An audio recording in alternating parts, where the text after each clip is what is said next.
আমি অনেক দূর থেকেই দেখাবার চেষ্টা করছি জুম করে। দেখতে পাচ্ছেন বন্ধুরা, জগৎ পিতা স্নান করছেন এবং সাথে রয়েছেন বলভদ্র এবং সুভদ্রা মহারানী। আর সেই মহা উৎসবে, স্নান উৎসবে সামিল হয়েছি। আর এই দেখুন বন্ধুরা, সেই মহা উৎসবের আনন্দ।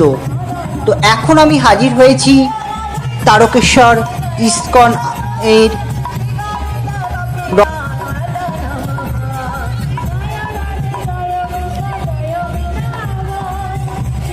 তো আপনারা দেখতে পাচ্ছেন তারকেশ্বর ইস্কনের স্নানযাত্রা মহোৎসব এবং রথযাত্রা মহোৎসব খুব তাড়াতাড়ি আসছে, 7ই জুলাই আপনারা জানেন।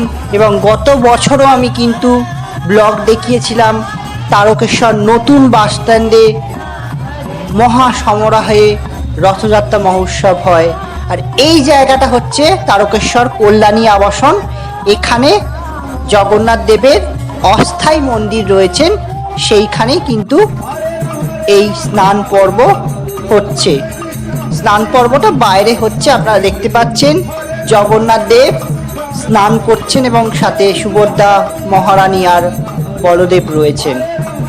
তো আপনারা, আমি খুব বেশি কিছু বলতে চাইছি না, আপনারা দেখুন এবং এই আনন্দ উৎসবে আপনারাও সামিল হন। আপনারাও ঘরে বসে দারু বিগ্রহকে দর্শন করুন। আর রথযাত্রা মহোৎসবের ভিডিও নিয়ে তো আমি ফিরে আসবই।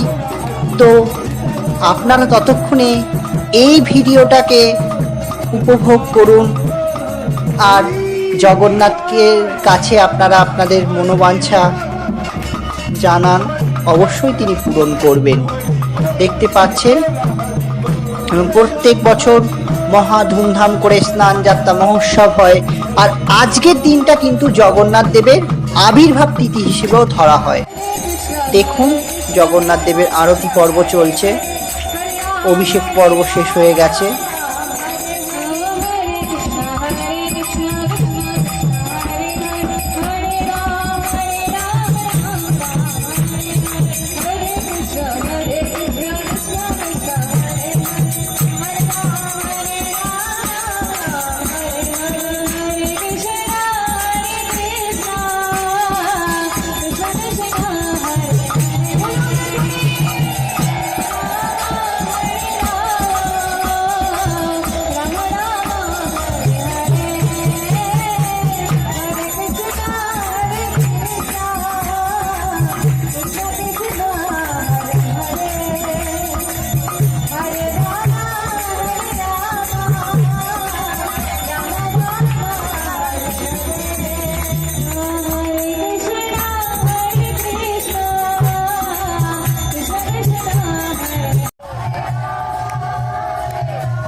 তো এখন আপনারা দেখতে পাচ্ছেন প্রভু স্নান সেরে ফিরছেন। ভিডিওটি এখানেই শেষ করছি, খুব তাড়াতাড়ি দেখা হবে নতুন একটা ভিডিও নিয়ে। আর রথযাত্রার ভিডিও নিয়ে তো আমি হাজির হবই। তো জয় জগন্নাথ, জয় বলদেব, জয় সুভদ্রা মহারানী কি জয়। জয় জয় জগন্নাথ।